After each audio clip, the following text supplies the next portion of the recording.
for this final session. Thank you for staying on. Also,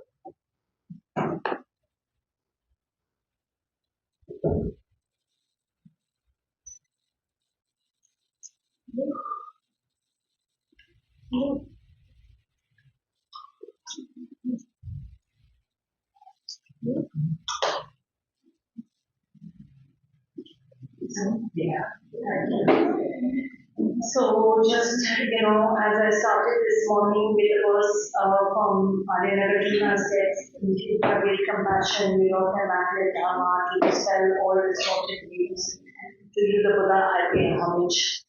So there we said that, the Buddha, after discovering this reality, stayed silent for 49 days, and then because he was, thought that the profundity of the teaching is such that there will not be, it will be difficult for beings to access it. And so now we spent the first two sessions looking at what this reality that he discovered was of the emptiness of objective existence.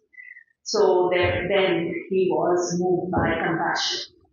So now this last part is really talking about compassion. महाकरुणा की बात हो गया पहले दो session में हमने शून्यता की बात की कि क्या था रियलिटी जो बुद्धा ने डिस्कवर किया. अब कंपैशन की बात करेंगे तो ये है कि कंपैशन क्या डेफिनेशन है.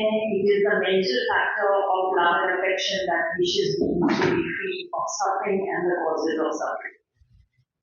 Now, like we said in the morning, that suffering, so the wish for beings to be free of suffering and the causes of suffering. We discussed this morning a lot about suffering. So here, though we just talked about three kinds of suffering, we said this philosophy में ज़्यादातर level 3 की बात हो रही है. This final ground of self-grasping ignorance, the suffering that is stacked on top of this, इसको eradicate करने के लिए. So, being should be free of suffering and the causes of suffering. हमने दूसरी बात ये भी कही कि cause and effect is very central to this philosophy because there is no notion of an external creator. It is this cause and effect on which he is coming to be dependent originated. So, in this sense, when compassion is the wish that all beings free of suffering and causes of suffering, इसमें दो चीज की जरूरी है. एक तो कि आप दूसरे बीइंग्स को बहुत अफेक्शन से देखें और दूसरी बात उनकी सफरिंग देखें. So there are two elements required for compassion. One is to feel some kind of closeness to all other beings, and the second element is to see their suffering.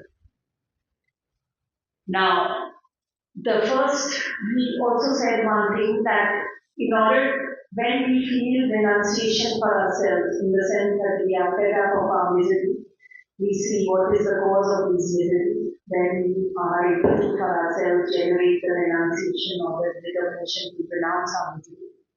Then when we see that all other beings also have same problems, suffering, we feel compassion for them, that arises. Now, this compassion is much profounder as compared to, say, what we call natural kindness. जो जन्म से शायद कोई बहुत ही kind है, मुलायम है, वो अलग बात है. अब जो हम बात कर रहे हैं इसकी ये दिस इज एनालिटिकल सोच के बेसिस में हम जितना करुणा और फिर महाकरुणा का पैदाइश कर पाए, इसका लेवल बहुत अलग है, इसका स्टेबिलिटी बहुत अलग है, क्योंकि इसमें हमने बहुत रीजनिंग और सोच के साथ सोचा है and thought of. So now in this context that when we see beings suffering, so now we said that after our class today and all your exposure, we try to move beyond seeing just manifest suffering as the basis of suffering.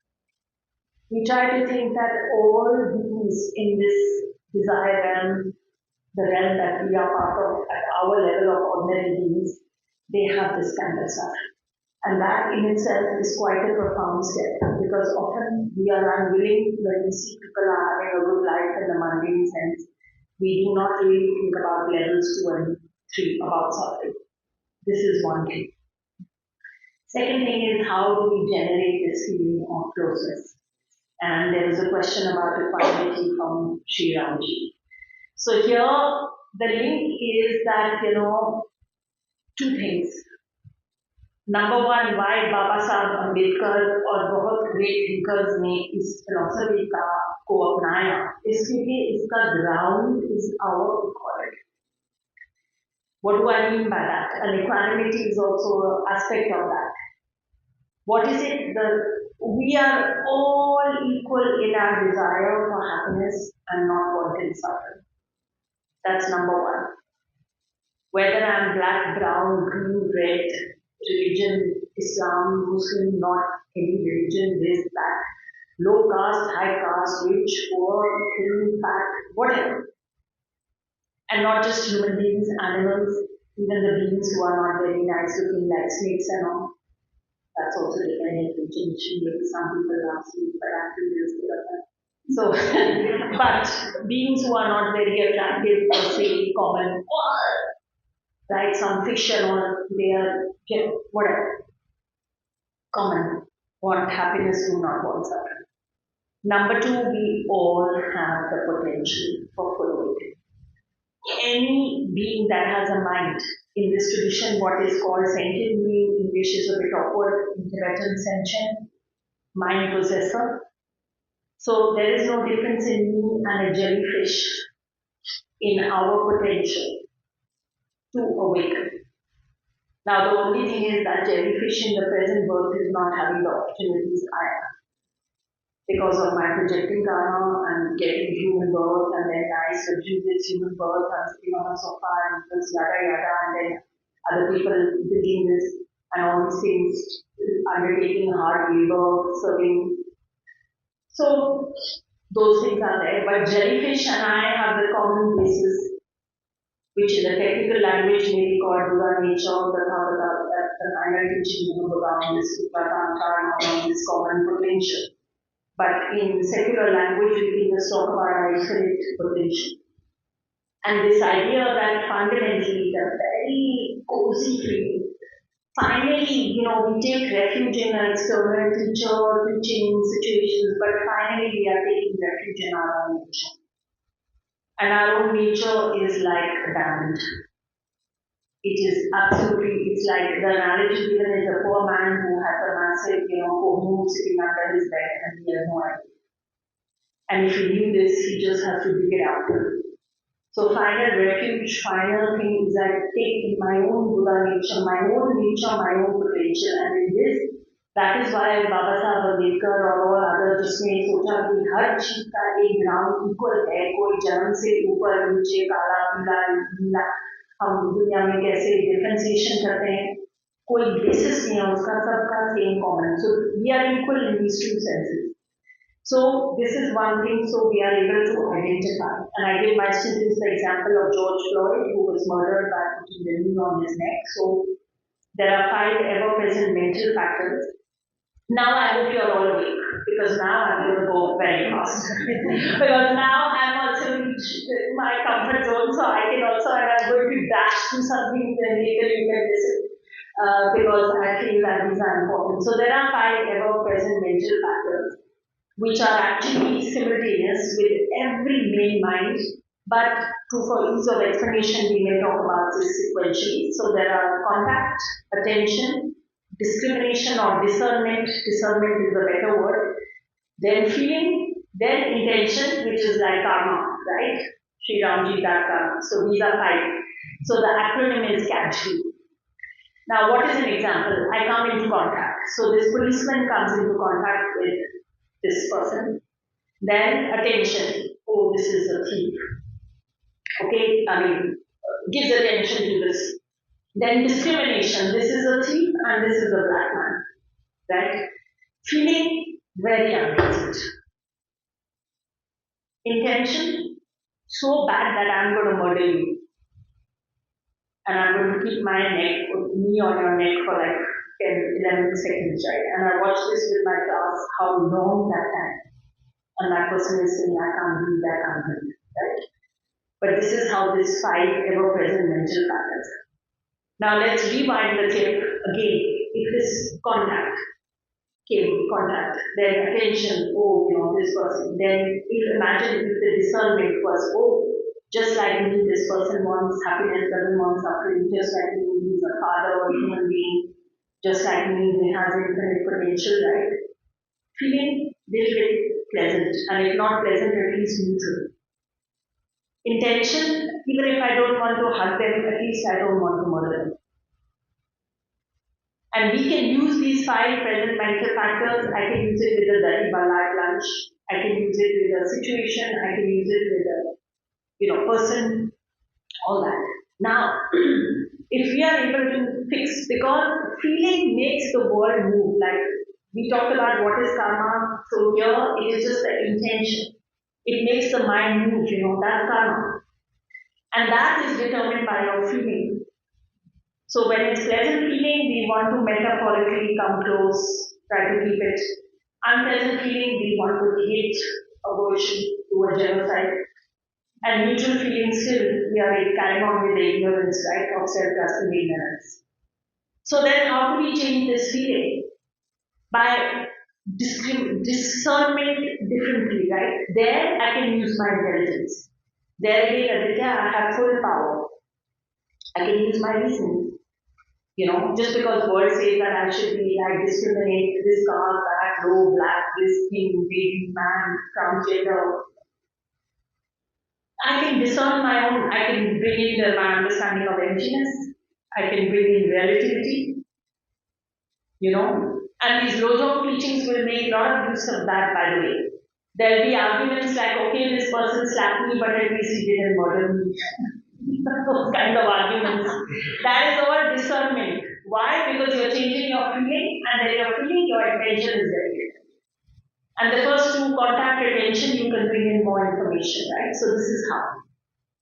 So now we are talking about compassion, Mahakaruna, and I promised you at the beginning that I would, why in my view, the compassion that one can generate in this is extremely stable, profound, doesn't require belief, doesn't require religious adherence, and just depends on reasoning, and anybody can feel. So now in the real world, our closest example, because we are mammals, our closest example is our mother, and I would even say father.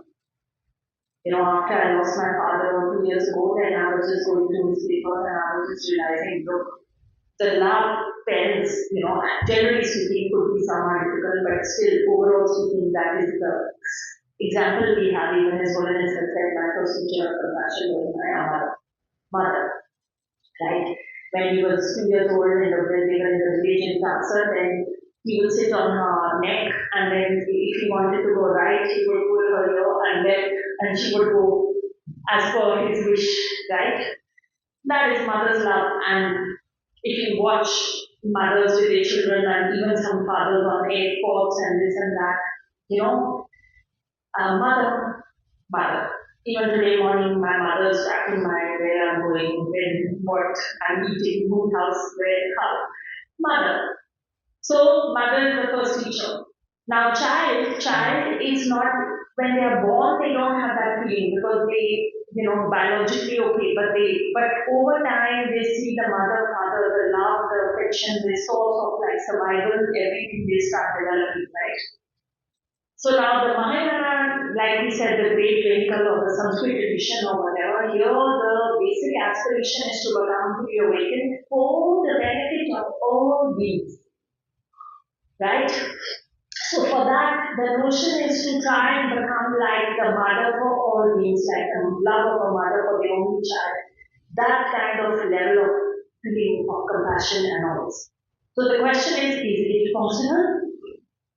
We are sitting in Mumbai, I was landing in Mumbai, and sometimes when you are in Indian railway station, you think, oh my God, these sentient beings, I'm not very sure. And then, I feel so tired. So I was saying earlier, the Bodhisattva, Jantrics, and courageous one, hero, power, because they are the ones who's going to say that it's not just me, I'm going to carry you all, and I am determined, no matter what.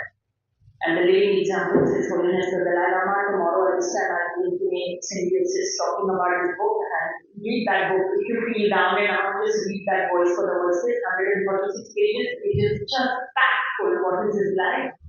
What is his journey? And so now in that context, this Compassion, if we can generate, the answer is yes, we can train in it. We can generate it for ever vaster circles.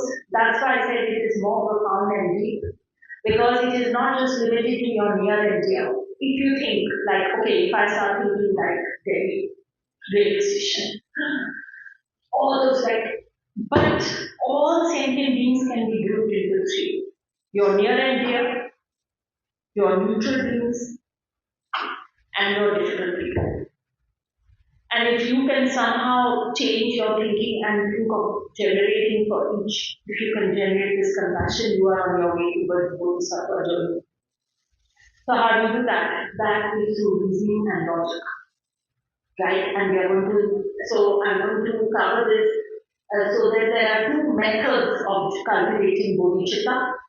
The lineage is both from Buddha Shakyamuni, and there are two methods. So there is a method sevenfold cause and effect, and that lineage comes from Arya Maitreya, that is the future Buddha, Buddha of Thangpa, and Arya Sangha, and then it goes down to his younger brother Acharya Vasubandhu. It goes to the Indonesian teacher I told you this morning, George Natisha, that Bengali master from Bangladesh. He travels all the way to Indonesia. 13 months, he nearly loses his life. He goes in search of this teacher, and then he spends 12 years with him, and then he comes back to India. So that is the point of confluence. And then I told you at age 60, he takes off for Tibet, right? Imagine. Bengali, Bangladeshi master in those days, no, like going across the mountains, learning Tibetan and all to benefit other sentients. Arya Mara tells him, your life will be shortened, but you will be greatly benefited and happy. Then, the second method of equalizing and exchanging self and other comes to Arya Manjushri, which is the Buddha of wisdom, Arya Nagarjuna, who has spoken a lot about today, also Ludo. His student Arya Deva, Bodhisattva Shanti Deva, with great text on the way of the Bodhisattva's life, a guide to the way of the Bodhisattva's life. Chunjuk, this is a great world classic on the Bodhisattva path. And chapter 8, the second half of chapter 8 of this book is really on this whole method. And again, it comes down to Lama Tenzin of Indonesia, and then to George and Natisha. So they are the confronts. And as I shared this morning, that he is the kind of founder of the Kadam tradition, in the sense that after he passes away, his student Don Tom Galway June, who was prophesied that he was going to meet him in Tibet. And the story goes that after they meet, they never are separated, like they share a pillow. And he then, after the passing away of Dogute Natisha, he found the Kadam tradition, and the Kadam are all those Geshe photos I told you in the morning, including the author of the text we are going to read, who's known as the crying Lama, because he's always crying. And he's not crying for himself, but he's crying for other people. And in this book, Chunjuk, there's one verse that says, look at all the beings, they work for themselves, look at the Buddha, they work for others. So there is that difference. So next slide, I'm going to just go over the steps of this cultivating bodhicitta, because after that the 8 verses will make sense, because 8 verses cover some of these steps. So there are 9 steps here. One is equalizing yourself with others. And as I said in the morning, it's not that I can become me or something like that, but we can think that me and Maria, we are equal in our desire for happiness and not wanting suffering. And we are also equal in our potential that we have within us. Finally, to become free awakened, we have the exactly same potential. And in fact, even the Buddhas and our potential is same. It's just that Buddhas have awakened it and we are still covered with all the contaminated karma, affliction, that whole set of soul building. And then reflecting on the deep merits of cherishing oneself. So, Charles Darwin said that all these emotions are very necessary for our survival, like anger, jealousy, all this. Economics tells you that if you don't go around maximizing your utility, you will be just left behind. And so, in the English language, when you say Darwinian, we already have a sense of competition, right? And that's a zero sum game, so somebody has to do potential. I have to win, and in Asia, from small child, छोटे बच्चों से हमारा होता है कि competition नहीं करोगे तो तुम्हारा कौन ध्यान करेगा, इससे टेंशन होना शुरू हो जाता है, यही मेन शुरू हो जाता है ना? और फिर इकोनॉमिक्स में भी अगर हम नहीं सबके साथ और फिर competition, this competition, that competition, सबको अपना अपना देखना पड़ता है। और वेस्ट में भी अगर साइकोलॉजी में जाओ, Jung, Freud, everything is down because your parents treated you badly. Sorry, but not to make it, but this is the reality, right? Even when I lived in England for 12, 13 years, even I started saying, do you have some exploitation when I was small? Bloody spoiled, sorry, we shouldn't use the words bloody, but spoiled, loved everything. Then even I started examining, I think I must have had this, childhood traumas, and that's how everything, because that's, and these are our modern day disciplines, and yet we are not thinking of AI, technology, or these algorithms, mental health. There are mental health professionals there. So this is the world we have created, So now this demerits of cherishing oneself, this notion that this self-centered attitude, I'm more important than others. And even if I'm not more important, at least I'm extremely important, and plus I can just that notion. And when we think about it, this is why we are still sitting here, right? There was a question in the morning where Vidya said he said we are not involuntary born, maybe some are voluntarily born. I don't know if there's some secret high level people sitting here, there may be, I can't tell. But the rest of us, we had no choice, we are sitting here, right? So why we here? Because we are desired, and all the Buddhas of the past have had great compassion, love, from this side, they were ready to pull us up. We must be hardened characters who are still surfing around. And because all this self-cherishing is not exactly getting us our goals, right? And I will give you another. I got so much from Cambridge. So I really love the place. I love England, as I was telling you, second to India. But in Cambridge, even people who got Nobel laureate, then there is depression. There is alcoholism. There is, because even at that level, it's not enough, right? This sense, this self-cherishing and this active competition, now after you get Nobel, who said computer? But your mental, whereas in this philosophy and thinking, the mark should be that as you study more, practice, you are a happier person, happier, like really think about it, I spoke at a monastery last year and I was telling them, because maybe they see the internet and they think that God knows what is there in these countries, and there must be something marvelous, and even in Bhutan, 9% immigration to Australia. But it's really an illusion, it's truly an illusion right now, years upon years of illusion, right? Because you go to those places, Cambridge and all, high levels of anxiety, competition, depression, because that sense of you're coming from a very different space. So then reflecting on the merits of cherishing others.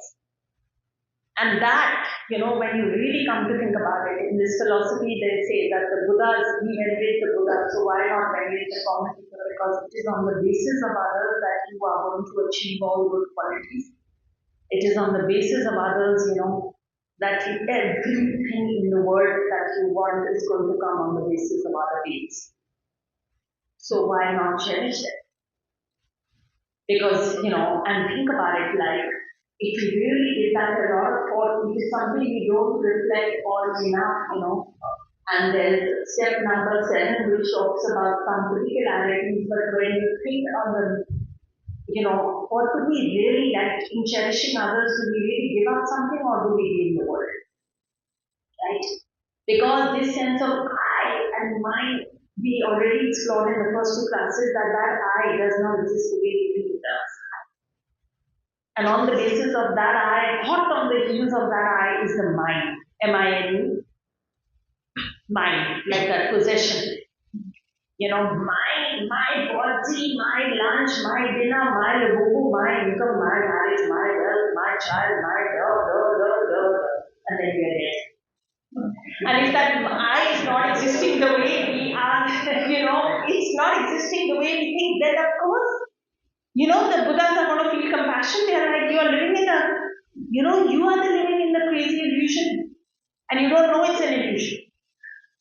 Which is not to deny that it doesn't function and it is not existent, but it is existent at that level and it is not existing the way we think it exists. That is self-grasping ignorance. And self-centered attitude is closely that shopper who goes to the mall, right?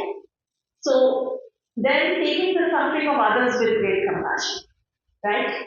So now we can understand taking suffering of others here now because it's nearly the end of the teaching and we are very fast learners, so we reach level 3, right? Now after this, nobody's going to say, oh, these are poor, these are bad. Worse suffering may be going on in the rich people of, Antella. Think about it. And then with great compassion, because now you see that, I'm suffering, just like Maria, even I'm suffering, just like, Audra, I'm also suffering, just like, and then even the hand, dog, kid, everybody. So, great compassion. For myself, I want to be free of suffering, even they want to be free, so I feel compassion, right? The mental wish with love that wishes others to be free of suffering and causes of suffering, right? So now I can, and I have a problem because earlier I was an academic and so my problem is like when I think of some politician and all, I get a little bit like they will not suffer compassion. But they are the architects. Really, they are the architects of compassion. Look at how they are behaving now. Seriously, I'm telling you what my sticking point. I'm fine, but then again I have to think about this. Causes of suffering, look at the causes. Right now it looks like they're having a great life, they're in power, they're putting down for eons, they won't even hear the word compassion the way they are killing babies, women, children, drones, gunshot wounds to the head. All this, right? So then I can start. So that's why analysis and logic and being so important is this. Giving your happiness to others with wishing love, like, so give your happiness, give everything good you have. Think about it, without dependent origination, if I was born in the chores of Mumbai, would I be sitting? I don't need to be so puffed up because every single thing good about me is due to causes and conditions. जो हर चीज मेरे अच्छे हाथ में आई है, जो मेरी आज हो सके, जिस चीज की मैं बहुत गर्व कर सकता हूँ, वो सब चीज डिपेंडेंट ओरिजिनेशन की वजह से आ रहा है. जहां मैंने जन्म लिया, कैसे माँ बाप पैदाइश, फिर उन्होंने एजुकेशन कैसे किया, लड़कियों का भी एजुकेशन कैसे अलाउ किया, हर चीज में लाडला बनाकर अलाउ किया. ना शादी करने के लिए, ना करो ये करो वो करो, पीएचडी करना है करो, नहीं करना ये करो, ये फिर उसके ऊपर तो हम ऐसे बने, अगर हम यहाँ चौल में जन्म लेते हम कोई उठ पाते. तो इसमें हमारा कुछ ऑब्जेक्टिवली ग्रेट नहीं चला. तो आप अपना गर्व, अपना टायर थोड़ा डिफ्लेट करके रखो. क्योंकि हमारी सोसाइटी में आजकल मैं ऐसे ना घूमूं कि मेरे बिना तो कुछ चल ही नहीं रहा. पर अगर आप देखिए तो अगर उस जगह, और I can even give closer example, I lost my father 2 years ago, वो पंजाब में बहुत, और तो अब उनका बहुत उनका दे हेल्प मिली, did a lot. But first half of his life I was not so aware. Now when I was editing his, he wrote about the first half of his life. Class 4 तक वो government school में थे in the village. तो उनकी life देख के मेरे को सोच आया कि अगर मैंने उनको जन्म दिया, both my grandparents were armed, but it was simple, right? If I had taken birth where my father, I could not have risen. Dependent origination. So there is nothing inherently great that I need to be puffed up about anything because there's somebody else, right? So give all the good qualities. Your wealth, the love you have experienced, the good conditions, the food, the air, everything that you have that is of value, your qualities, other things, give freely with great love. Then actual exchange of self with others. This is again, I cannot, of course, change myself with, another person's crystal, right? But what I told, that self-cherishing attitude, That rather than always being obsessed with I am more important than others, and how I have to go around. From in our dreams also we are a little bit fighting for ourselves. Then we get up in the morning, then we have to start off. So now I can make the object of cherishing crystal and become indifferent to mine. That is the actual exchange.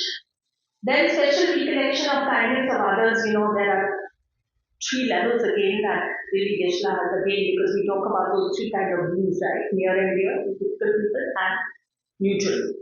So now for near and dear, okay, fine, we definitely our short-term purpose, our shelter, love, everything in this life, the near and dear, right? Okay, short-term benefit. Then neutral beings, right? From today morning, some people have served none. After this whole teaching, to be very honest, I met, welcome to Geshe. Geshe, you have to sneak in at the back. So all because of Geshe. Geshe has set up this amazing center, Mela Tenzin, then because of so many dependent factors, right? So neutral in the sense like before this now, I'm not, some of my classmates I know, but otherwise I'm not knowing this place, this situation, and all the beings who have come forth, all of you, decorations, food, this, that, clothes I wear, everything, all anonymous people, right? And also from an economics point of view, economies of scale, if things were just produced for me, it would not be possible, right? So I'm benefiting from all this because it's produced for mass people. And neutral beings, I give another example, like, I remember that I was working in Washington, D.C. for 6 months between my MPhil and then I didn't know, like, England, everything is very squashed together, right? So I came back on a Greyhound bus from New York to Washington, D.C. It was Sunday evening. And like, I thought like England, you get off in the metro and there are people, right? India, though, there's always people. And I got out and there's nobody. Washington, D.C. And then I could hear my heels tick, tick, tick. And I thought today is the day serial killer, I'm dead. Because I watch all these, from Hollywood and all, and the serial killer, I thought, oh my god, this is it. And so then I rush out, and then I just see there's one, I remember because Washington is very segregated, black and non-black. And I get out, and there's an old black lady sitting in the bus seat. And I just chip-code. I said, wherever she's going tonight, I'm going to go. I just started following her because I didn't know the city and nothing. And, I'm like, wherever she's going, I'm going. That is the kindness of like just neutral, unknown people, right?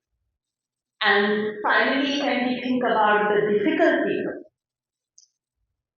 now we are starting to talk the language of the Kadamba teachers. Geshe, सुबह से मैंने 8 verses को हाथ ही में लगाया क्योंकि आपने ऐसा इन्विटेशन दिया मेरे को कि जब मैं प्रिपरेशन तो सब टीचिंग्स उसमें आ गया तो हमने सोचा कि हम उसकी बात now we are coming to where the Kadamba teacher. I said in the morning, impermanent suffering and emptiness, mystery, they qualify the mind of these, the supreme is emptiness, right? So Kadamba teachers, this whole series of teachers of which the author of this text is one, they say that, actually you see suffering as a very good and positive.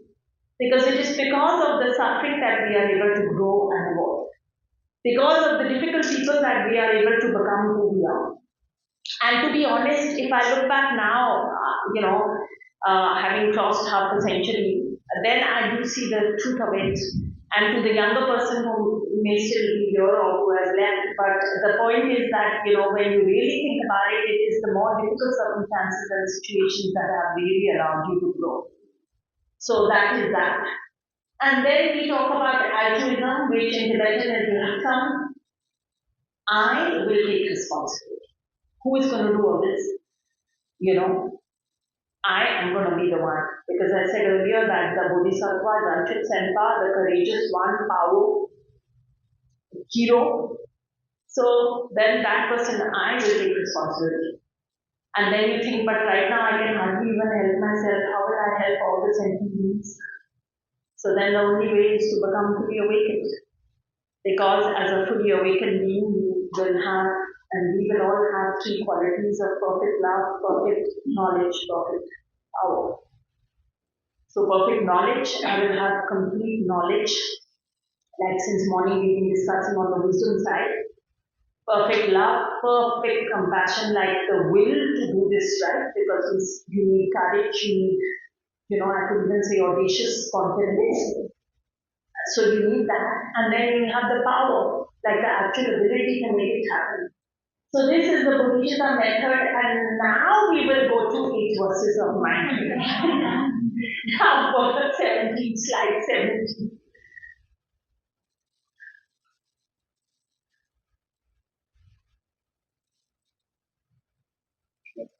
17. Oh, that's like verse 1. Yes. Yes, yes. So now it makes sense. So then I said this author, Geshe Thangpa, he's in that lineage of great Kadamba teacher, and 11th, 12th century. This is a tradition that is very dear and close to the Tibetans. It is something that became so integrated that they sort of consider it as a core part of the tradition. So Lojong, mind training, mind transformation. And about this particular text, I said His Holiness recites it every day. And this one is one of the very famous ones, and the other one is 7-point mind training of our Geshe who I also showed you his photo. So with the determination to achieve the highest aim for the benefit of all sentient beings, which surpasses even the wishful range, and may I hold them near at all times. So what this verse is saying, the determination to achieve the highest aim, which as we discussed in the Sanskrit edition is may I become fully awakened for the benefit of all beings. Can we go to the next slide? So cherishing other beings as supreme. This verse is about that. So now the first thing is, I'm going to start with the end. The highest aim here is aspiration to become awakened for the benefit of all beings. It has two aspirations in one. Aspiration to become awakened. And why? Because it is for the benefit of all sentient beings. So both of these involve and are based on the kindness of other beings. Both these aspirations. So to see others with love and affection, it counters our anger, our hostility, and like since morning I've been discussing this economics, evolutionary biology, modern psychology, all this I, and that field, right? This is the first thing that we discuss here. And straight away, we get into emptiness. This is why you will also understand that I have spent these sessions. Because this verse itself, this reference to the I or the self, now you will understand it much better. That this I or the self, there is various debates. Within the Buddhist tradition, there is much discussion. Some schools identify the self as the collection of the 5 aggregates formed feeling, discrimination, composition, factor consciousness. Some as the foundational consciousness, the Chittamatra school or the mind only, then some as the mental consciousness, Swatantrika, Madhyamika, all this. But the high school will say there is no objectively existing self in event. And now you understand this? That yes, definitely the self exists, but the self is a mere imputation on my aggregates of body and mind. So it is a mental designation, it is a labeling, and dependent on many factors that come into being, this self comes into being. And so it is a mere mental designation. So this we are talking about level 3 of dependent origination, which you also understand. So this verse goes straight into that. So you can also see it in that sense. Next slide, please. Whenever I interact myself with someone, may I view myself as the lowest one soul, and from the very depths of my heart, respectfully hold others. So as I said, Geshe bold me a googly. If I taught this 8 verses in the morning, after your coffee, if I showed you this verse number 2, you would have left, and now there would be me sitting here on my own. Because if you go to this straight away, and you could say like, no ways, right? From our modern education, our modern perspective, I was laughing and telling them yesterday the story about a great teacher who went to the West, US I think it was, and then he used and then had a lot of natural humility as Geshe after so much knowledge and everything, and there's a great amount of humility in this tradition and honest humility, not false humility. And anyway, that teacher went to the US and said, I know nothing, but I'm here. So then once somebody from the audience got up and said, and why are you here? And they were a little bit angry. And then the teaching started, and of course he gave an amazing, and then at the end of the teaching, that same person stood up and said, why did you lie? So there's a no-win situation, right? So now this verse, next slide please. So now, this pride, I told you that this tradition, it's all about mind and mental factors. So pride is defined as an inflated state of mind which arises from the false view of this transitory collection as a real I and mine, and focuses on things such as one's identity, wealth or account. तो मैं कह रही थी सुबह से कि बाबा साहब अम्बेडकर ने क्यों इसको अपनाया, क्योंकि ये नोशन कि मैं अपने से कोई ना बहुत महान बीइंग हूँ, आए और मेरा जो कुछ भी है वो भी बहुत ही स्पेशल है, ये बिल्कुल सही व्यू, गलत व्यू है, क्योंकि हम सब एकदम इक्वल हैं. एक तो हमारे पोटेंशियल में हमारा बुरा नेचर या तथागत कर्मा या पोटेंशियल या जो को बोलो सेक्युलर सेंस में, और दूसरी बात हमारे एस्पिरेशन में भी हम बिल्कुल सेम है, एनिमल हो या कुछ भी. तो ये इतना घमंड करने का कोई जरूरत, कोई बेसिस ही नहीं है. तो और एम्प्टीनेस की जानकारी में हमारा ये टायर कैसे डिफ्लेट होगा क्योंकि जैसे मैंने कहा, अगर मेरे डिपेंडेंट ओरिजिनेशन ना होती कि मैं जहाँ जन्म लिया, कैसे पाला पूछा, क्या अपॉर्चुनिटीज मिला, तो मैं भी नहीं होती. तो इसमें घमंड करने की कोई बेसिस ही नहीं. और अगर किसी और को वो चांस मिलता, वो भी ऐसे, और उनको नहीं चांस मिला, उनका भी डिपेंडेंट ओरिजिनेशन पर. इसमें होप भी बहुत है, क्योंकि जैसे आदित्य ने सुबह बोला कि फेटलिज्म डिटरमिनिज्म, सॉरी, तुमको कुछ बनना है, तुमको कुछ चाहिए, तुम शुरू हो जाओ. कॉजेज एंड कंडीशंस, और उसमें कोई और डिस्टर्ब नहीं कर सकता. इसीलिए ये कहते हैं इस ट्रेडिशन में कि फ्री में एक चीज है हमारे हाथ में, दूसरों का जो अच्छा भला हो ना उसमें रिजॉइस कर. ये आपका free, you have one free thing in your hand to rejoice at the good fortune of others, because the good fortune has nothing to do with your fortune. ये bad fortune also has nothing to do with you. So you create your causes and conditions in whatever direction. So the thing with pride, and this is something in our modern, we are so puffed up the whole time because we mistake self-confidence and pride. Like if I don't act like I'm this rich, wealthy. When you think about it, even with our clothes, our chicks, our houses, our cars, we are always signaling, right? Economics uses the signaling mechanism. What am I signaling by carrying a $10,000 bag is that I'm just the business. And what is the basis? And so why is it a problem? Because it is an obstacle to the development of insight and profound understanding. If we have pride, we are never going to be able to open mind to adopt and be learning and even have the humility to actually absorb everything. And of course, there is a distinction between that and healthy self-confidence. As I told you, we are saying we are becoming waiting for the benefit only, but the most self-confident people will have this aspiration, right? Otherwise, you are really not going to be able to have this aspiration. And we have a ground for this self-confidence because we have that potential.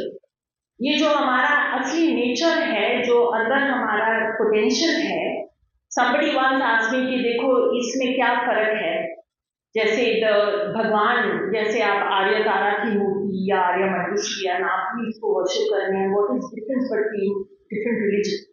And the difference here is that when I become a Buddha, even I am going to become a same Buddha, and you all will become Buddha, you are all. So you are not being something external, you are finally taking refuge in your own potential.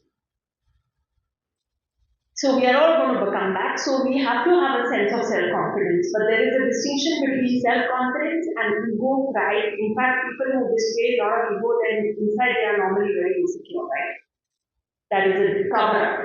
So then, of course, like I told you, this tradition has a lot of risks. So Acharya Vasubandhu said 7 kinds of pride.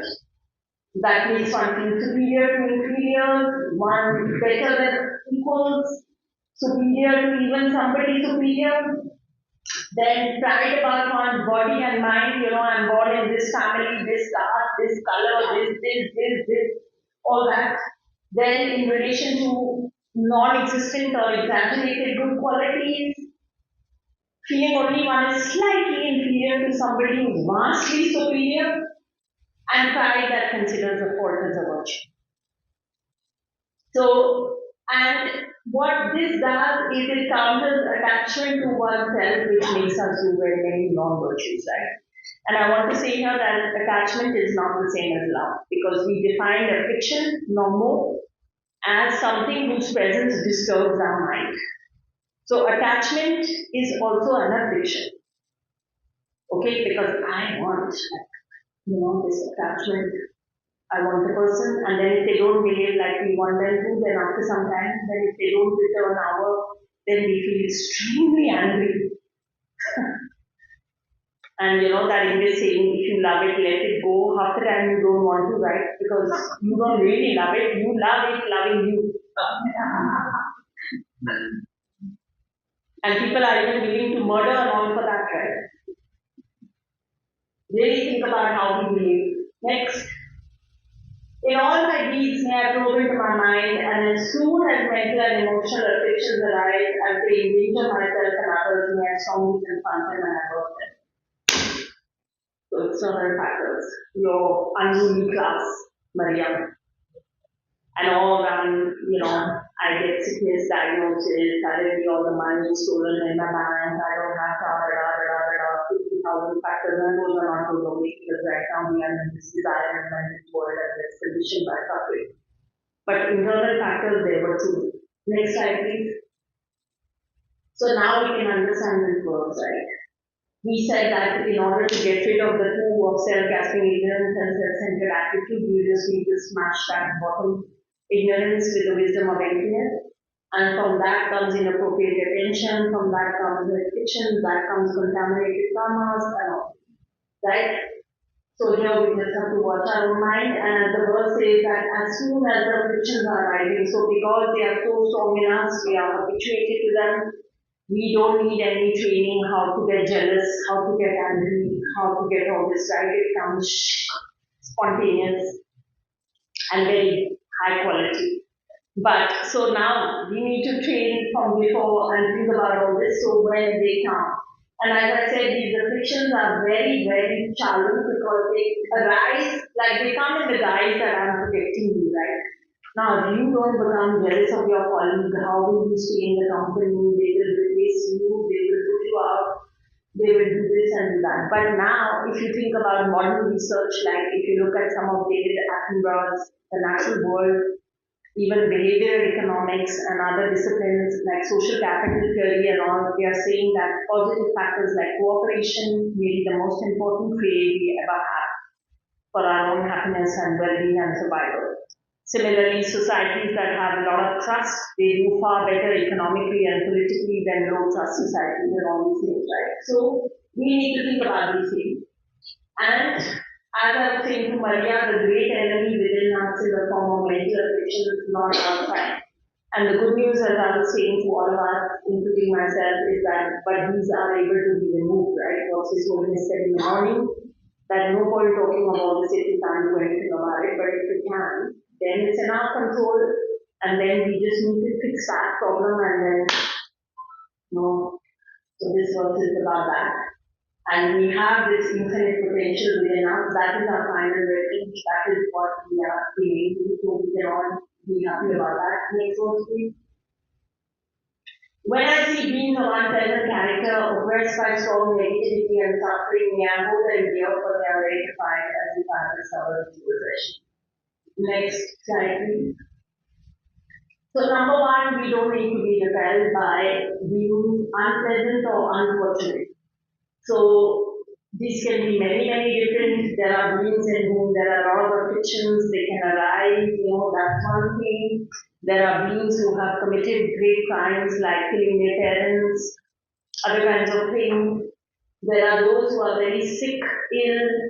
There are beings who are very, conventionally speaking, not good appearance, including animals. The animals who have the good appearance, cuddly appearance, they get a lot more attention. Even extinction, panda and all, but some other beings who look very, very weird to us, we are not really that bothered about them. So all this, and then socially marginalized, poor, destitute, outcast, misfits. By the way, these Kadam masters, I think one of them, Geshe will know more, but they were known as the kind of teachers of the leper. They were always with them and giving them teachings because of these kind of experiences that they out suffer, right? And in our societies, we also perpetuate this all the time, discriminating, apartheid, this, that, put in this camp, this caste, that caste, this, that gene, impure, what, outside, objectively real, and then we are behaving like this, right? And I remember that His Holiness, I think even he went with Baba Delhi, he went to visit, and in some places where those who are really experiencing, where nobody wants to look at them, with them, worried about. So this verse applies to them. And we can think that independence on them, compassion arises, independence on compassion, bodhicitta arises, and independence on bodhicitta, bodhisattva is born, and dependence on bodhisattva, buddhas are born. And that's your aspiration for your own to benefit another. So therefore, again, it's dependent origination. And this activism and undertaking of engaged beneficial deeds. So here I would say that His Holiness is often pointing Christian community, other communities, how much they have done for others. And he has even said to the monks and nuns and all that you should take more responsibility in the world, universal responsibility, right? And that you have some, of course, there's the mental wish, which is also very powerful because you are gaining entrance to do that in the future, but then also where you can actually engage. This is the place of all of it. And this is why probably, Baba Sahib Ambedkar and many other, next verse, please. When others are of jealousy, treat me wrongly with abuse, slander, and sword, may I take upon myself the defeat and offer to others the victory. So when I was thinking of teaching this verse, I thought I better teach it after I gave some context. Otherwise, again, Mumbaikars are just going to say goodbye to me at 9:30 a.m. 10:30 a.m. Right? So now you can understand this verse in the context, right? Because in our modern thinking, you'll be like, oh my Lord, your therapist will tell you, don't listen to this kind of stand up for yourself, and examine who did you wrong from when you were born. Start off with your parents, because the original sin is with the parents, right? Everything that goes wrong because of they never gave you food, they love you too much, they love you too less, they did this, they did that. Next slide, please. So, developing forbearance, patience of being unperturbed by harms and hardships. So, there are many perfections that the Bodhisattva, as we were saying, Bodhisattva is the courageous hero, power who sets off on this journey. We have become awakened for the benefit of all of these. And obviously, on that journey, there are certain perfections along the way, and one of them is the perfection of patience. A result of it is a very attractive appearance in future life. So, as I shared in the metaphysical view, the result of generosity, which is the first perfection, is wealth. The result of ethical discipline is a good rebirth. The result of patience is a very attractive appearance in future life. The result of enthusiastic effort, Krishna, what is the result of enthusiastic effort? There is also a result, concentration, sharp, and then wisdom. So these are all, so in this, the being unperturbed by harms and hardships is very, very important. So again, if we had no one to practice patience on, there is no reason for you to develop it, right? If you have never, and this is where again Tibetans is my teachers, and some people, I really like being around people who have been through hardship, who have less, who are not. Because to be honest, sometimes when people have had too much good circumstances, some things you cannot learn from them, right? So This one, as we said, these two verses actually the process of exchanging self with other. Right? Now, even in this verse, when somebody out of jealousy and all is abusing, slander, scorn, all this, right? They want something from you. They want to abuse you, slander, scorn, give it them. Let them be the object of cherishing. What is gone? Nothing is really gone of you, right? Firstly, that I and mine is not existing as you think it is. So say goodbye to that basis. And then on top of that, if they are getting something out of it, just bring it to them, right? And what it does is it allows you to develop the patience to undertake, like to accept harms, hardship. You are able to, practice because of them. And here I really want to say His Holiness, the reason why people cry when they meet who has no notion where is Tibet, they don't even know Tibet is colonized by China, they don't know Tibet and they can't understand anything. You meet them and you are crying and crying. Why? Because you think he is rich. How has he developed Vichita? Because he had trillions of lifetimes of. Otherwise, if I tell myself nobody is crying when they meet me, maybe out of like for different reasons, right? But then, and then, like I'm saying, like hardships, what are we talking about? Tomorrow I'm going to talk in today, right? You please read his book if you are feeling that you have had great hardship. From the age of 2, he is now 90. Has there been relief about Tibet? All this, no. Other things, there are so many factors. Right? So what are they doing? He's displaying for us people what is this, and how, but when other people meet him, they feel that awakened bodhicitta, right? They just want to hug him. He turned 90, we ate so much cake. The whole world has just been cutting cake since he turned 90, right? Nobody for our birthday, nobody is good. Right? Because he's got bodhicitta, and then this is how he developed. Otherwise, it's not coming like this. So, who's giving you the opportunity? This one who's giving jealousy, out of jealousy, harming you, scorn, slander in your workplace, saying you are the worst, backbiting in your family, joint family, the other sister-in-law, fathers. These dramas. So that is the verse 5. Verse 6. When someone who have helped or whom I have placed great both mystery means to me hurtful ways they are regarded. Now I told you in the morning that these Kadampas, they are not lightweights, okay? So this is what I mean. Now, one of the qualities of a Bodhisattva is no expectation. And this one, as I'm telling you very honestly, in my stage of the path is also quite difficult. It's very difficult, right? We say now we be kind to the person and look how they are behaving, just buttons. Right? And even if we don't explicitly expect something, implicitly we feel at least they should behave decent. This is too much. Right? And now this Kadampa teachers are saying, treat them like your precious teacher. That is what it is. And what it does, next slide please. The patience of voluntarily accepting suffering. There are 3 kinds of patience on the perfection of patience. As I told you, the results are great, radiant and good kind of presence in future life. Patience of voluntarily accepting suffering, patience of accepting hardships and harms, and patience of accepting difficulties in getting the philosophy. Right? And so this one now, this difficult character, so our ordinary response is to feel utterly betrayed. Like this character, this one, okay, I've met the philosophy, okay, and I'll practice bodhicitta, but this person and this situation, sorry, even nobody will accept how badly they're behaving, right? And here they're saying, view the person as your greatest teacher. And by the way, this Jogaji Kalinatisha, this Bengali master, when he goes to Tibet, there's one very difficult companion. He keeps him ultra close and takes him on the journey. Why? Because like the Buddha with Devdutt, your closest may put the difficulties there. Great opportunity to practice every day. That ever since I ordained, people asking me that I don't like Bhutan, in the mountains, and I love the mountains.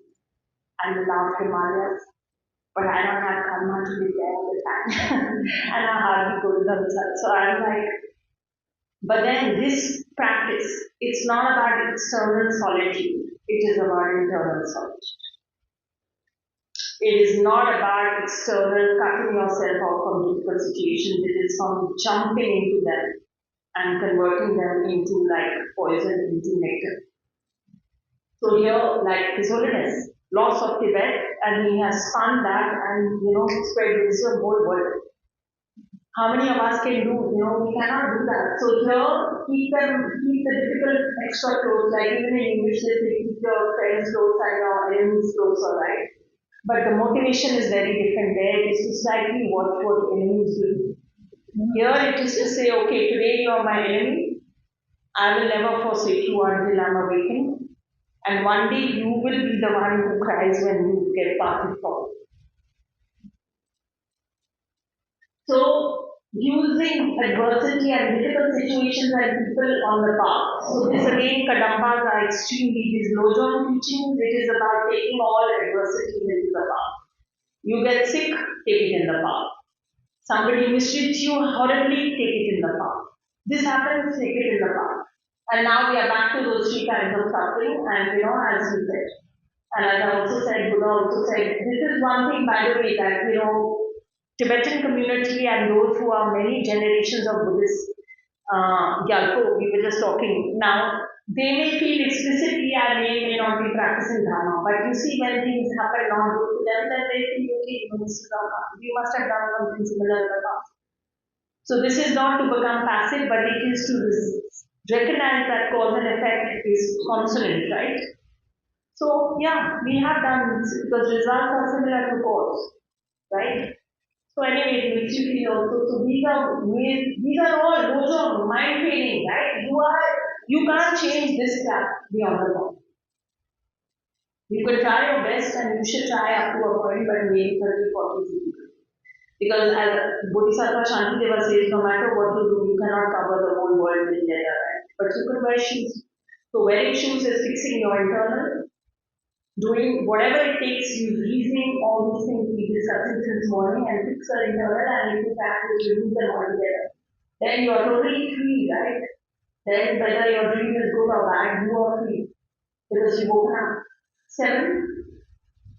In brief, may I offer benefit and joy to all my mothers, both directly and indirectly, may I quietly take upon myself all thoughts and pains of my mothers. So now I spoke about 2 methods of bodhicitta.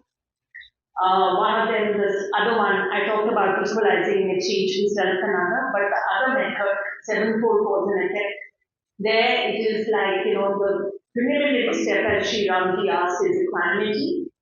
And it's prelim and not part of it because it is not specific to the Mahayana Sanskrit tradition. It's practiced in all, leveling the ground. And then on top of that, there are 7 steps, 6 cause and 1 effect. And the 6 cause is like all beings have been my mothers, remembering their kindness and repaying kindness. And here, your metaphorical mothers, you apply from the mother of this life or the father or whoever has been really loving and kind to you. And then you think about that, you then see all beings as the mothers of your own child. I told you that is the goal of the courageous Bodhisattva. Then you feel great compassion for all beings, you feel suffering, cause of suffering. Then again, that I'll choose someone who's going to take responsibility, I will take. And then right now I can hardly help myself, let alone others. So I need to be awakened to have perfect knowledge, perfect love, perfect power. Without that, I'm so helpless. And therefore, I'm going on this path. Now that method, you need to, of course, have a belief or a conviction in rebirth. So that depending on your traditions and something, it could be like, there's a different discussion about whether rebirth exists or not. So that. But here it is 3 steps like it is this tolerance, this giving and taking what we said. That you take the suffering of others with great compassion and you give away your love, your qualities, your good family, your good conditions, your food, drink, all the lovely things you have to others with emphasis on love and kindness. Next word. May all this remain undefiled by the series of the eight mandate resolved, and may I recognize more people in the world of freedom we release from bondage. So this verse then again, next I think. So this recognizing all things as illusion, like we spoke a lot about emptiness, right? This is again talking about that. The eight mundane concerns, there's a lot of emphasis. We spoke about motivation, one at the beginning, one at the end. The motivation for all this should not be mundane. It should not be like happiness over gain, sadness over loss, excitement about happy situations, rejection about misery, desiring for praise, absolutely avoiding blame, wanting fame, disliking infamy. And there's a great story that some hermits, they are happy to give up the clothing, good house, and all this, but then they are still sitting in the cave and reading people talking good about me and this is too much. And that is this. Because if you have great mundane concerns, then again it's like contamination, right? And then see more things as a reason like be devoid of meaning and be released from this bondage which we have talked about, this whole contraction since morning, that seizing of Thangpa and addiction birth, emptiness of the relativity of the object, infertility of the objects, smashed at self-grasping ignorance and self-centered attitude, and then everything on it goes down with the demolition, and you are home free. Then you see it's you are the boss and in control. So I think that we are done now. And now we have two options. Either we can do Q&A or we can do meditation on equalizing and exchanging self and other, whichever you want.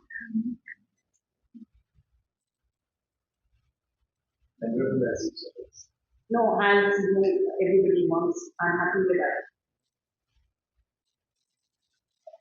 Should we do a raise of hands? Would that help?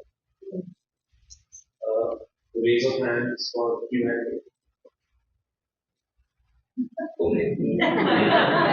Raise of hands for meditation. Perceive something. Great. So then I would,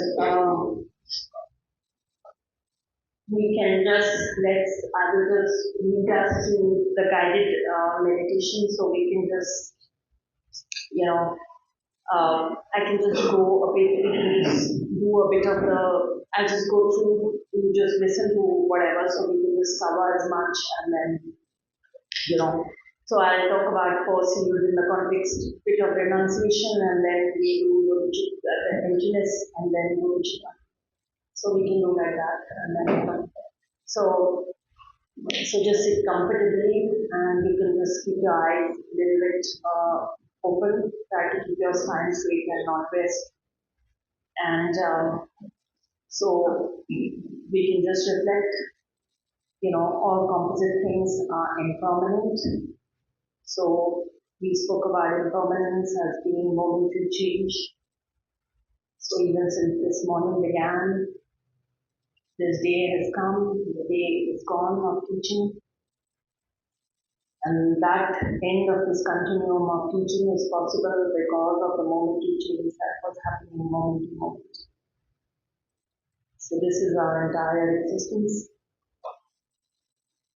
The ground is this fast moving moment by moment change. And then the second seal was all contaminated things are of the nature of something. So when we think about this impermanence, we can think about being like in a fast moving train. And that would be a scary experience if we don't know who the train driver is and where it is taking us. And in this case, we said that all contaminated things, contamination meaning by fictions, contaminated karmas, and they arising from fictions. So these are the train drivers. And we don't know where they are leading us. And this would be a very scary experience. You can think about the analogy. So then we think, how is it possible to get out of this fast-moving train? And we come to the third scene that everything is the nature of emptiness and purposes. Now here, we can reflect on the emptiness of person. Just think of how we normally appear to ourselves as objectively real, existing from the side of the object, somehow self-supported.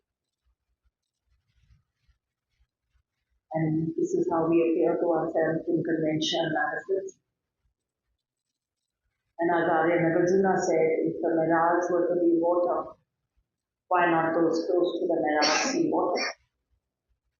So if this person existed objectively, when we go close to the object, we should be able to see this person on the object.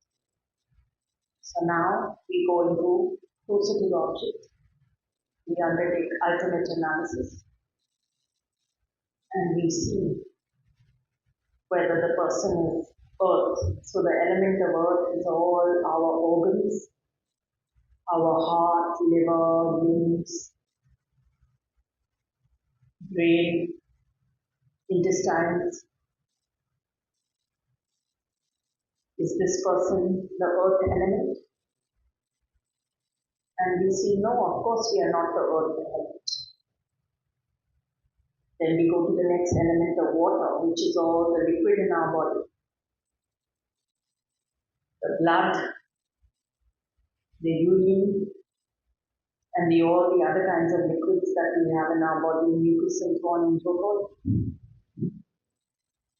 And of course we are not that either, right? Then we go to the element of fire, our body heat. We are not there either. Then we come to the element of air. Are we the air that we breathe and that we are all sharing here in this room and that's coming in and out of our body? And of course we are not air either. Then we come to the element of space, because we are all made up of these electrons, neutrons, protons, atoms, which are like this massive amount of space which is just like joining together, and our body is made up of so much space if you look at the composition. We are not that space element either. And then we come to the last element, which is our consciousness, our mind. Are we our mind? No. Because I am a woman, I am this, I am that, and mind has no gender. Mind is not. So we are not that either. So then, if we are none of these six elements, should we put these six elements aside and see that if we put them on one side, we can find something which is this person's self, and we do that and we see that then still more self is to be found. So we went looking for the subjective self, we went closer to the object to see if this subjective self exists. Because the mind decides whether or not the objective self exists is known as ultimate analysis. And in this experience, the self is piercing. So we see the emptiness of self. So here there are two things I want to point out. That number one, when we see that when we go closer, we see the parts and all these different elements are described. So those are all the things that you do see. But what you are focusing on, what is emptiness really, is the absence of the self. It is a negative phenomenon and it is a non-affirming negative. So just try to stay with that, the absence of the self in this experience. There is no objectively existing self, absence of self.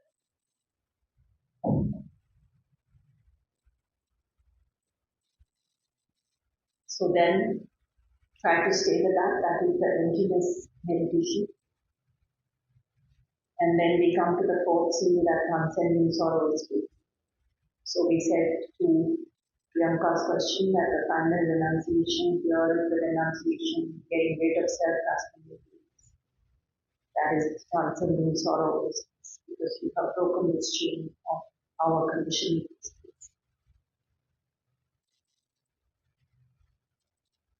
So now we think about the equalizing self. and other. The first step is equalizing self and other. So we said that we are equal in two ways to all other mind possessors, all other sentient beings. We are equal in our desire for happiness and to avoid suffering. And we are equal in our potential, in our infinite potential for perfection. All animals, all beings, all colors, all religions, all genders, all everything. The second is the demerits of cherishing oneself. So here there are these factors that try to persuade us that come in the guise of being friends. Cherishing myself, that if you are angry, you are competitive, you are jealous, you are all these things, then really I'm the one protecting you. So the self-grasping ignorance, self-cherishing attitude, these have been with us since beginning in its time and have come in the guise of protecting but actually we are still where we are and look where we are. So it is the greatest of deception, and in fact these are the factors to attract all the miseries. As we see in that verse of Arya Nagarjuna and many others, that it is on the basis of these that our entire cycle of conditioned existence and all of its miseries come into being, right? But they are sitting and relaxing inside us and revealing us that we are the need to protect your happiness and all. And then on the reverse, we see the merits of cherishing other beings. Because, as Bodhisattva Shantideva says in the guide to the Bodhisattva's life, all the happiness in the world comes from wishing others happiness, and all the miseries in the world come from wishing our own happiness. And we think about how all our good qualities, everything comes into being the basis of the kindness of others. In fact, even our awakening is going to come on their basis. And for them. So they are greater than a wish of being jewel, because like a diamond fulfills all your material wishes, this is even greater because it's going to deliver you to the finest, ultimate, lasting, infinite happiness of full awakening. That is only possible because of the kindness of others. So if you do the first three steps well, then the other steps are going to be very stable, otherwise you will burn out. Because steps 4 and 5, which is like the first step of taking the suffering of others. So we can do this in 3 steps. So we will first take, what you do is just to imagine like dirty water or dirty smoky kind of thing coming in through your left nostril. So you take the suffering, let's take the manifest suffering of these. So just think of all the manifest suffering in the world, the poverty, the illness, the wars, and all these domestic violence and everything, and just take in a breath, and you see this dirty water or this dirty smoke going to your heart, where your self-cherishing attitude is sitting and relaxing, your self-grasping ignorance, and it just crushes them. And then it just goes down and dissipates into the ground. So we can do this 3 times, 3 for manifest suffering, then 3 for suffering of change, and 3 for pervasive conditioned suffering. So let's do that together.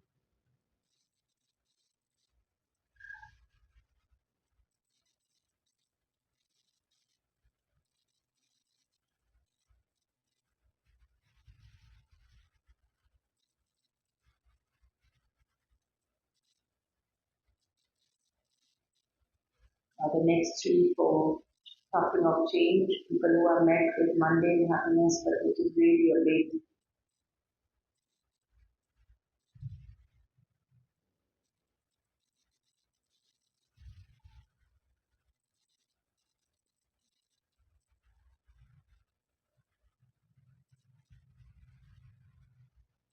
And now the final mastermind, the ground, which is pervasive conditioned suffering, this notion, this misconception that I and mine exist objectively when we do not.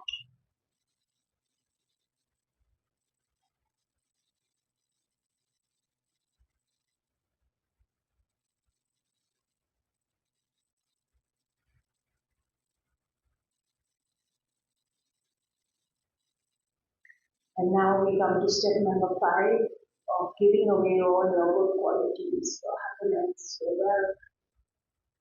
So we will do that. You imagine bright light and nectars coming out of your right nostril. And as soon as they touch all the beings, they all receive all of these things.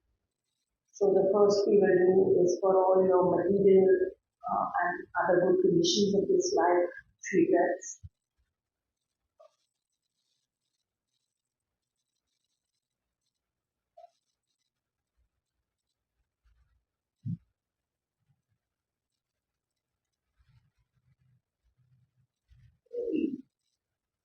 The next is giving love. And as Aryanagajuna has said, one moment of love, pure love is such that no beings in the world can defeat all the various world systems can harm you. It's that powerful. So you imagine that, you send out lights and nectars and they also transform into beings like, the Buddha of compassion, Buddha of wisdom, and His Holiness the Dalai Lama, another great being, and they are like them also giving love to all the beings. So we imagine that 3 times.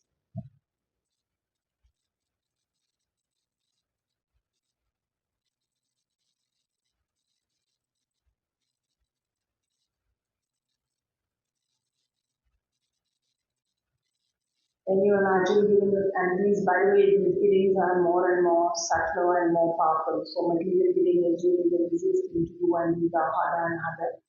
So then you give away protection. You think about the beings who are going to be cooked and eaten for dinner tonight, people who are suffering trafficking, sexual exploitation, other kinds of things, immigration, poverty, challenges, and you just think of giving them all protection. So again, you see that, like, you can either even think of putting yourself in the position, or then just think of, providing them relief. That as soon as the nectars and the lights go out through your right nostril touch them, they are relieved, they have protection from you.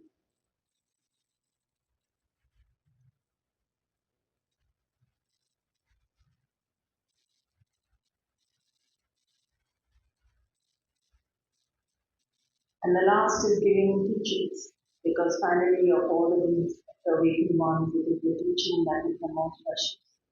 Because teaching is what you can take away from, and teaching of various kinds of renunciation of your miseries, teaching of bodhicitta, teaching of the wisdom of emptiness, and teaching of the non-duality of subjective reality and objective reality, all these can be various levels.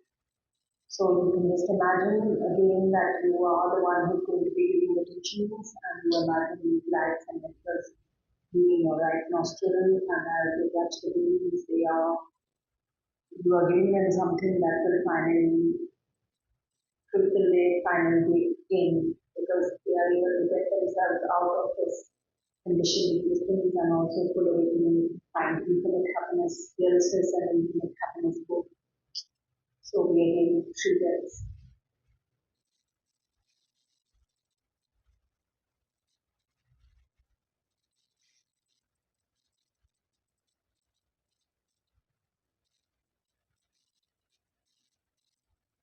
Now, step number 6 is the actual exchange of self and other, the holy secret, as Bodhisattva Shantideva says in Bodhicharya Vatara, exchanging self and other is the holy secret.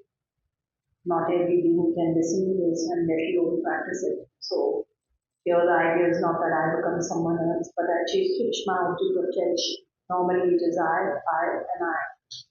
And now I make the object of cherishing the other being, and I become indifferent to my own self and my interests. So exchanging self and other.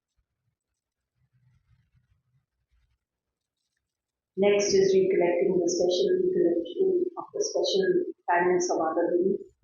So as I shared, in the short term, there are the small benefits that we receive from our near ones, near loved ones, dear ones, because they provide us shelter, food, clothing, a place to work, and all these things, right?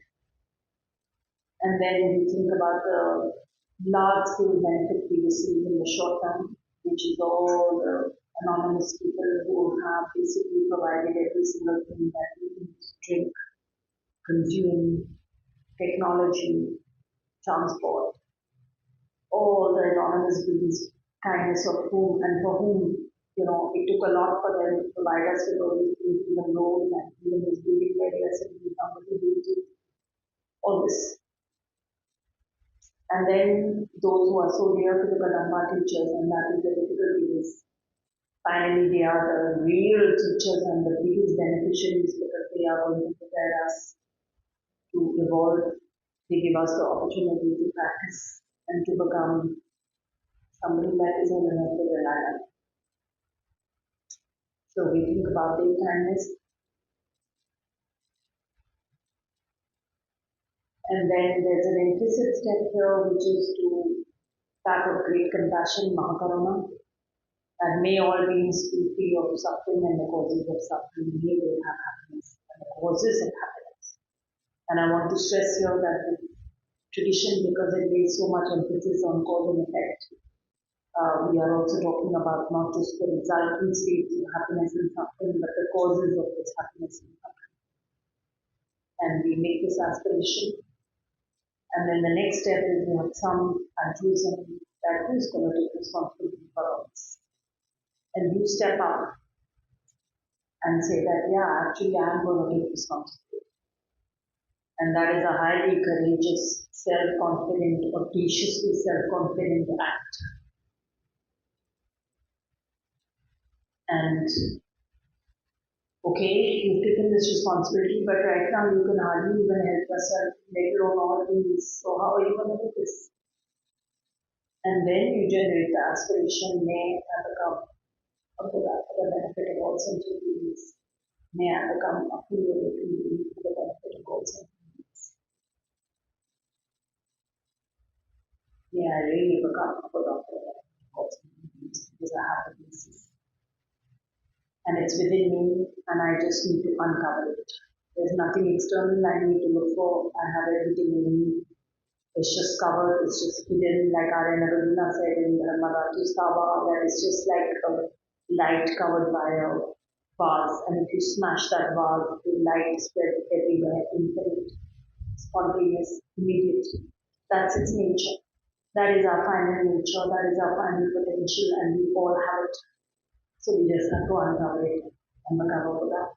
So now it slowly transformed this compassion that we have generated into a spotless white moonless at your heart, sitting 1 millimeter, 2 millimeter. And on it just bring to mind the emptiness of objective self that we did. And convert that into a white vajra, come-sized white vajra sitting on your heart on this moonless. And share one set with your parents, mother on your left, father on the right, even if they are living or not living. All beings, all human beings, all animals, all other kinds of creatures, all realms, all world systems, share one set with each of them. And I will say some lines and you can just follow them, or you can just make the aspiration that may have come awakening for the benefit of all beings while I say 3 verses.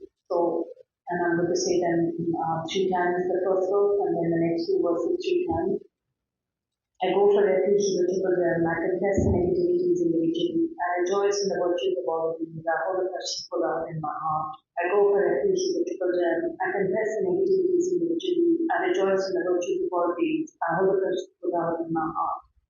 I go for refuge in the triple realm. I confess the negativities individually. I rejoice in the virtues of all beings. I hold the precious Buddha in my heart. Guru Sora and Guru Sarva, please give to me, just as the previous Buddha generated the mind of Guru Shita, and just as the successively divided Guru Sarva practices. Likewise, for the benefit of all sentient beings, to generate the mind of Guru Shita, and likewise shall I teach them Guru Sarva practices. Guru Buddha and Guru Sarva, please give to me, just as the previous Buddha generated the mind of Guru Shita, and just as the successively divided Guru Sarva practices. Likewise, for the benefit of all sentient beings, do I generate the mind of Guru and likewise shall I successfully divine the Guru Sattva practices. Gurus, Buddhas, and Bodhisattvas, please pay heed to me, just as the previous Buddhas generated the mind of Guru and just as the successively divine the Guru Sattva practices. Likewise, for the benefit of all sentient beings, do I generate the mind of Guru and likewise shall I successfully divine the Guru Sattva practices. generate a special joy that you have taken this, made this aspiration, and all the awakened beings are so very happy to witness you doing such a thing that they send the moon and Vajra from their own hearts, and they become non-dual, blessed and stabilized with the moon and Vajra at your heart, the set at your parents' hearts, at your children's hearts, your pets' hearts, all the beings' hearts, all the other realms' hearts,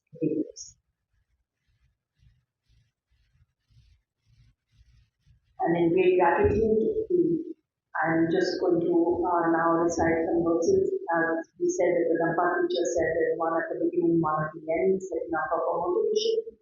Very important for every action we do, and in the end, dedicating. So I would like to dedicate, that may these precious teachings, because they have so much secular universal potential to alleviate the suffering of beings and the peculiar suffering of our age, we will always survive. May the teachers and practitioners have very long lives. And the center, Mela Johnson Center, to whom I'm so grateful for this invitation, to Geshe, all the amazing work he's undertaking in Mumbai, the courageous activities of a Bodhisattva, the courageous one, power. So, in gratitude, these such centers may they flourish, may more beings be connected, and may all beings be free of suffering and the causes of suffering, and happiness and the causes of happiness. So, and I dedicate for the long life of His Holiness the Dalai Lama, all our teachers, my personal gratitude to my own teacher, Geshe and Abdullah,